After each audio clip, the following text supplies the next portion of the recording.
Okay, hello everybody. Welcome to the City of Oakland Go Biz 6 Cannabis Grant Award Kickoff. Today is March 2nd, 26. We are here. I am Kat Torrio. I'm here with Nancy Marcus, and we are in the Special Activities Permits Division. And we're very excited to bring this opportunity to you guys. This is Go Biz 6. I know most of you are familiar with this grant, and we are very happy that we were awarded another round of it. And so we're happy to kick off this application process. Nancy has been so wonderful to set up a PowerPoint that we're going to run through, and then we'll be taking questions at the end. If you have any questions, we will give space for that, so just be patient as we go through the slides. You're welcome. I don't know if there's an access to the chat, but if there is, you can throw questions in the chat, but we will also be allowing a Q&A towards the end. So with that, Nancy, go ahead and take it away. Sorry. You're muted, Nancy. Thanks. So we have a total grant of $2,074,369.75. $205,000 is allocated for salary. So that leaves like a 1.8 million that will be for grants. And Kat just recently sent up a budget amendment to add for some money for some special events that are going to be in conjunction with the public awareness campaign that's funded through another grant that Oaksterdam has been working on. And we also put in for some money for the shared kitchens, and the rest, I think, was going to be for grants, if I'm remembering correctly. So right now we're figuring that possibly the maximum grant award would be 55,000. And so to ensure that all the applicants receive their funding as quickly and reliably as possible, we're going to be doing it in 2 installments. There's two reasons behind it. Last time we went through the first installment really fast, and we had to wait for the state to go through and review everything, and that took a long time. So people had to wait quite a bit in between those installments that we get from the state. So we figured if we give half up front, that's getting more people money right out of the gate faster. And then when you turn in those receipts, then we will automatically start to process your second installment. We're aiming for the applications to begin on March 5th, but that's a really contingent date on when I'm going to get my contracts approved by the city attorney's office. I'm still waiting for that final approval. We could do it, but I can't get you through to the next step. And the next step is also going to be new to us.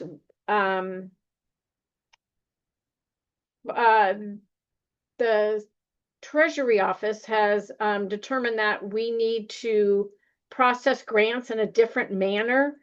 We used to do it under a program called direct pay, and now they're having us do it like you're in an encumbrance. So it's done like as if you were a contractor. So it takes a little bit longer. So you have to have a little bit more patience. It's not like once you've signed it, it's done, and within a couple of days you get your check. It goes through like a whole nother little alleyway to get signed off and paid. So one of the things is that you won't have to do the combined grant schedules anymore. There's 2 schedules that they pulled out that you'll do, but once you turn in your paperwork, once that's complete, that'll give you the documents that you need to finish that. And then most likely, when you're doing we have to do the waivers for insurance. For those that don't have delivery, they'll waive the insurance requirement for deliveries. And then we say we're earmarking a certain amount of money to be for startup grants for applicants who have never received any previous funding before. We do have a couple of equity applicants on our books that have never gotten a grant or a loan. The council was interested in making sure we had this available, so we are doing it. And if nobody applies for it, then it'll just get rolled over into a regular grant.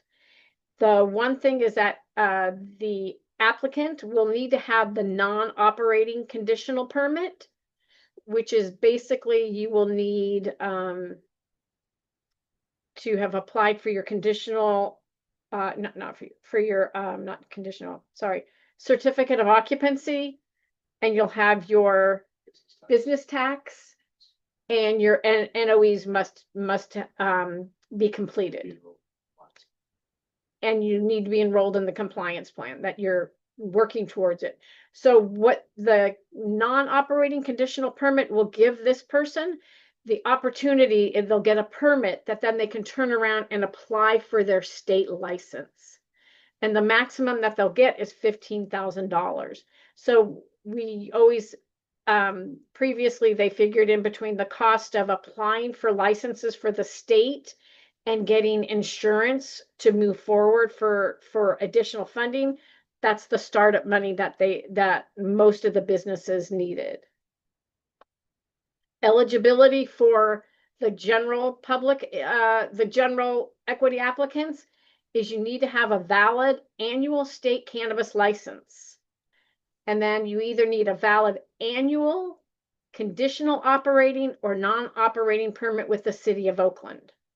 A valid city of Oakland business tax certificate. If you are a loan recipient, your loan payments must be current. If a prior loan balance had been converted to a grant, that balance would be leveraged against any grant awards. And then all receipts with the approved budget for prior grants must be submitted. But this would not apply to those that just recently received that rental assistance grant. So it would not apply to that. But if you got money from GoBiz 5, if you got money from LJAG, you would have had to have turned in your receipts in order to be eligible to move on with GoBiz 6. These are the allowable uses, and these are also going to be noted in your budget.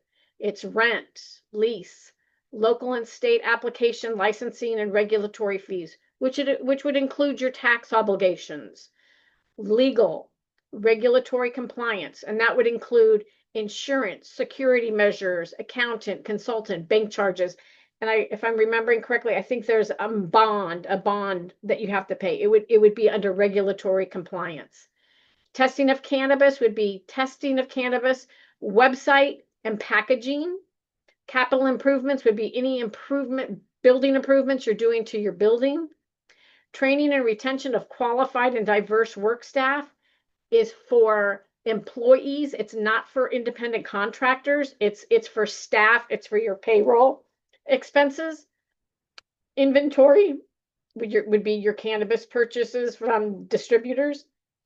Vehicle, if you were a delivery or a distributor or a transporter, you would be eligible to get vehicle. And then marketing and advertising. Those are all the kind of the categories.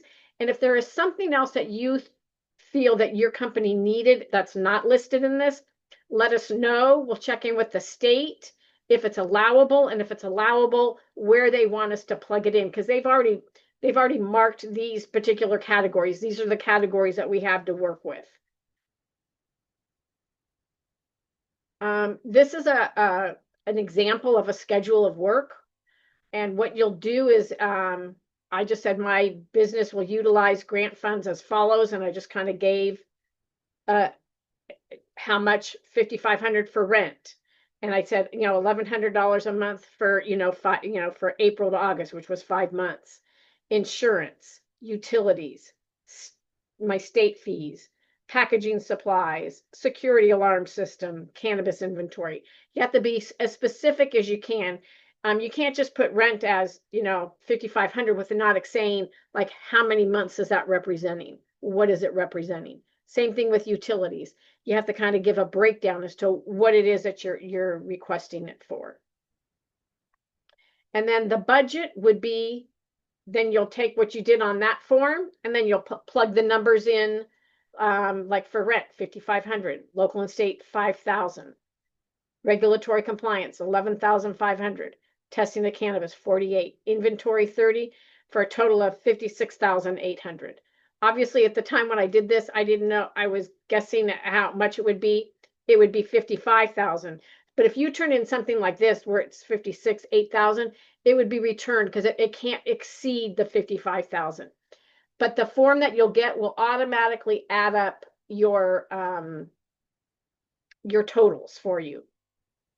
But you just want, like I said, you want to make sure that when you do your budget, you're putting them in the same categories, because that's what you're going to be held accountable for. And then for supporting documentation, you want to make sure that you're giving us something that supports your expenses. So like, for example, this is a bill for, let's say, for the Department of Cannabis Control. It's got the name of the company. I'm indicating what budget line it's going to, which is the item 3, which is the item number. And then it's going to say what it is so that it matches up to what you need to do. And so like if you were doing inventory, you could give previous invoices that you paid that are showing how you come up with that $30,000 figure. Modification requests. You can get one modification request in this grant. And if you need to make the modification, you'll send us an email requesting that you need to, modify your budget.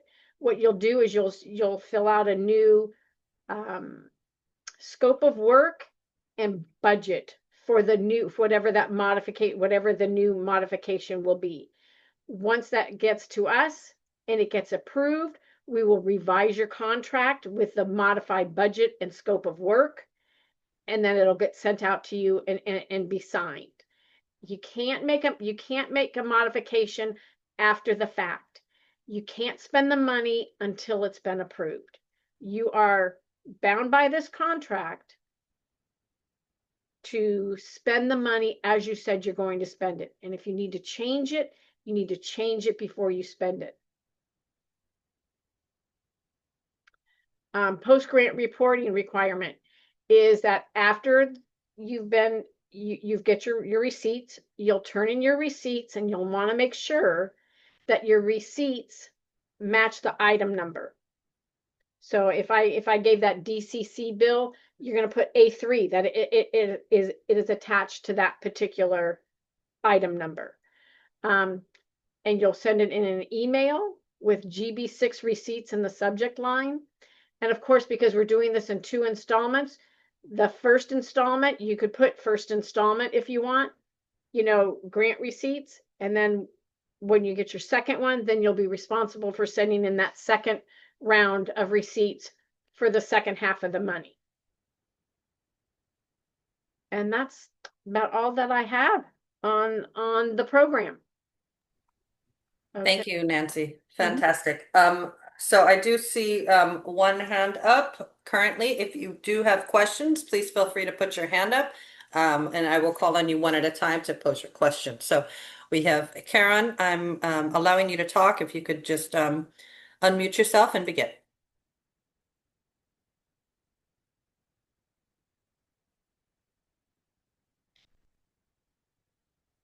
Karen, if you're speaking, and I'm sorry if I'm pronouncing your name incorrectly, you look like you're still muted. You'll have to unmute for us to hear you.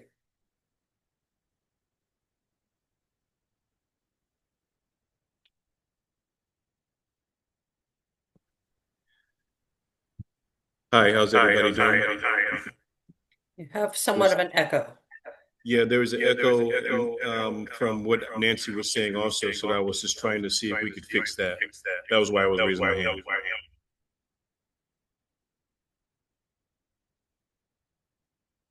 Nancy, try talking now and see if there's an echo. I had mine on mute at the moment, but I'm back. But I don't hear the same echo. Yeah, I did not hear an echo during the presentation, Karen, but thank you so much for making us aware of that. These slides will be sent out to everybody, so if you are No, it'll be They won't Got be this. sent out. Yeah. It'll be posted on the website under the equity page.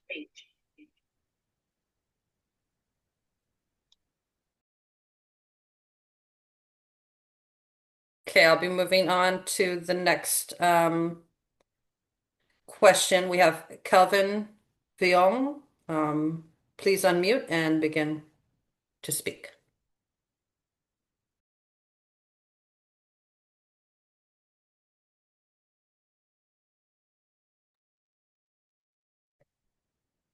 Kelvin, if you can unmute and pose your question. Looks like you're still muted.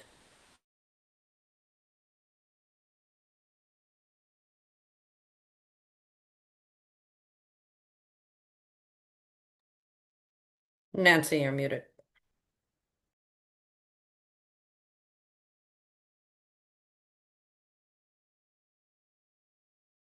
Okay, Kelvin, we'll come back to you. I'll keep your hand up, but let's go ahead and move to Alicia Bird.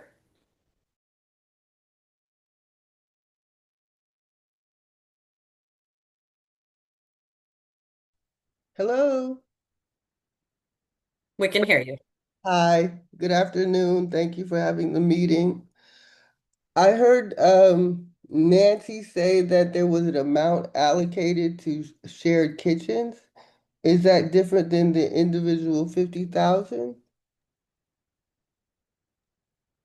Yes. Do you know what the amount is? I don't recall what we said on our budget request. It hasn't been approved by the state yet, so I don't know yet. Do you know when it will be approved? When it'll be approved, I do not know. Okay, I'll check back. Thank you, Nancy. You're welcome. Okay. Okay, let's go ahead and go to, you're listed as iPad 4, but please, if you could announce your name, you should be able to talk now. Please unmute. Hi, this is Eve Robinson. And my first question is, Nancy, is the vehicle purchase only available for delivery in the other two, but not manufacturers? Correct.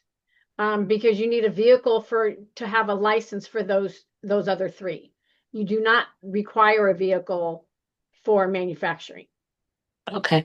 And my second question is, I've never received any information regarding the grant that Oaksterdam received for the label. And I'd like to know what's going on with that because as an equity business, I have no information on whatever happened with that.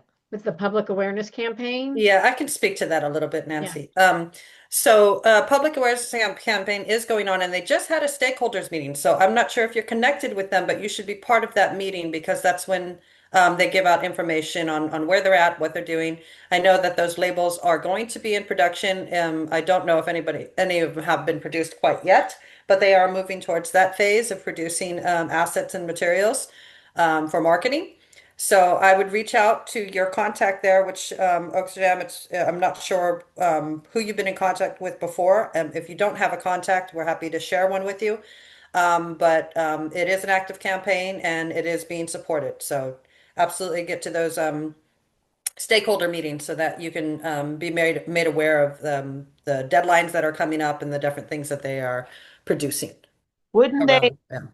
wouldn't they contact equity businesses so we will know what's going on? I've never received any information outside of the very first one. So is there a list? Do they have a list of equity businesses that they should be contacting? And They who do. who designed the who designed the logo? I don't have all that information. That again is something that's best if you work with them. I think they had a team on it, and the stakeholder meeting is where they're kind of making some of these decisions. So I'm surprised that you're not on that because they do have a list and they are aware of of the equity businesses that we have on file. So somehow it's getting lost in the mix. If you just want to send your information to the cannabis app email, Already. then we can forward it to the equity campaign, awareness campaign, whoever is their direct contact with folks to assemble those meetings and make sure that you get on the list for next time. I'd appreciate that. Thank you. No problem.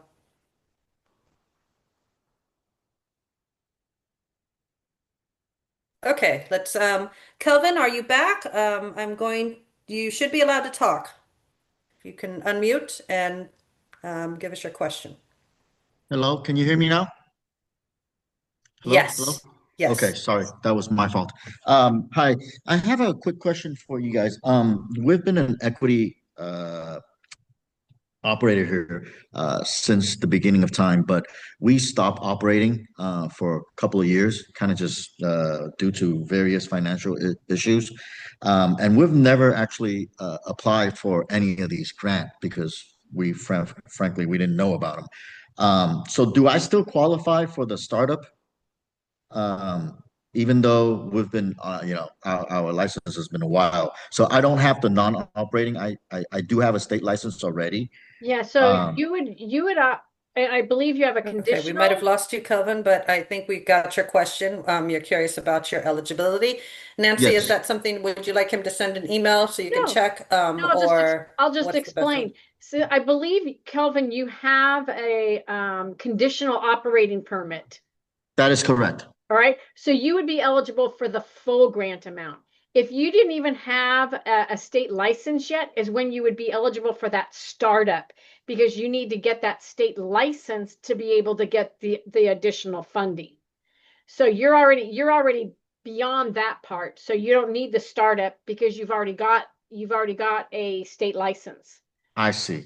So that's Second, that trying to okay. help them get their state license. There's people that are in your in the same thing that you are, but they've never even gone as far as getting a state license. Or Oh, I see. Because either you get the startup fund or you get the full fund of correct, 55. correct. Oh, okay. So in my case, I would want the 55. You would want the 55. Oh, Exactly. I see. I see. I was okay. All right. Yeah. Second question is, can I use that 55 towards my annual license fee that I paid last November? So like November No. 2025? I No. believe I believe it's going to say in the application it can only start from when this grant started, which I believe was in either March or June, and I don't remember which one it was. So it can't be anything prior to that. Okay. So it has to All be right. within that, during that time that grant was actually issued. Okay. So it's either so Yeah, if it it'll was explain it in the actual perfect. I application. got it. I got it. I got it. That's all the questions I have. Thank you. Thank you. You're welcome, Calvin. Thank you, Nancy. All right, thank you. Let's see, Alicia, you have your hand up again, so we'll go ahead and you should be able to speak. Hello again. I have a question about the conditional use permit. Now, with the conditional use permit, does that require the signature of the environmental county health department or no? Okay, it's not a conditional use permit, it's a Okay, conditional operating permit. okay, And in conditional order to get operate. a conditional operating permit is you need to have your certificate of occupancy, business tax, fire inspection, security inspection, what one? And a health inspection also. Okay, great. Thank you, Nancy. You're welcome. Okay, and last question. Oh, I'm sorry, we have two more. So iPad 4, Eve, I believe was your name. Go ahead and unmute and speak. Nancy, can you go over again? You had mentioned if we had already received the rental grant, what do we need to submit with the new Yeah. application? No, what I was trying to say is that if you got that rental assistance grant, you're not tied to having to give me all of those receipts yet, since you guys just got that money. That amount is not going towards, oh, if you didn't turn in those receipts, you're not going to be eligible for a grant. We're giving you some leeway because those were just issued, and then you should start sending in your receipts as you pay your rent. but those were not going to be counted against you for not turning in receipts, is what I was trying to explain. So it would be the receipts after that, like starting this year. Yeah, because I think a Oh, lot of people got their grants towards the end of December. right. Okay. Yeah, All right. Thank you. you're welcome. Okay, and then we have Eleanor Ash. If that's not your name, please announce your name. You can unmute and speak. Hi, yes. Hi Nancy. I think I heard you say something about taxes. So can we use this grant for taxes? It can pay your taxes, yes, but you have to identify that in your budget. So that would be like the CDTFA taxes Mhm. also? Yep, your tax liabilities are allowable with this grant. Oh, that's awesome. Thank you. You're welcome. And then we have one last question, Karen. Hey, Nancy. Quick question. I'm sorry, there's an echo going on here. Can you hear me? We can hear you, but there is the echo. The question was about the conditional operating permit. I just recently applied for the special activity permit. Is that the same thing? You already have a permit. You already have an annual permit. You're probably doing your renewal. Okay. Yeah, you're probably in your renewal as opposed to people that never got their annual permits yet. They've never completed the process. If I recall correctly, you are complete and you're in the renewal process. Got it. Thank you. You're welcome. Okay, that looks like all the questions that we have. Thank you guys so much. You can always feel free to shoot us an email at the Cannabis app email if you have additional questions or concerns. The application, Nancy, will be going live on what date? It depends on what we hear from Amadis on Wednesday. Okay. Because I really want to make sure I have a contract because I don't want people to turn things in and then it be even festering more. But I hope you guys take the time to plan, thoughtful budgets and scopes of work because, to do a modification is time consuming for me because I'm the only person doing it. But if you think about it, because you got to gather all your documents on, if, at Friday, the latest, we will send out the notice about the grant opening up. But I really want to make sure I have my contract. So if somebody has everything done, A, B, C, D, yay, I can do it. I want to be able to have a permit to have a contract go out rather than wait around for the contract to be finished. Excellent. Okay, so thanks again, everybody, for attending this webinar. Really appreciate it. We're really happy that this money has come in and that we're going to be able to get it out to you. More information to come. Please look out for that email on Friday from us. And just a heads up, we do have the CRC that's happening March 5th. So if you would like to attend that this week, I don't know if we'll have any other updates on that, but if we do, we will be announcing them then as well. So thank you again so much for participating. Thank you, Nancy, for putting this together. Wonderful presentation. And thank you to everybody who has attended today. And we will see you soon. Take care. Thank you.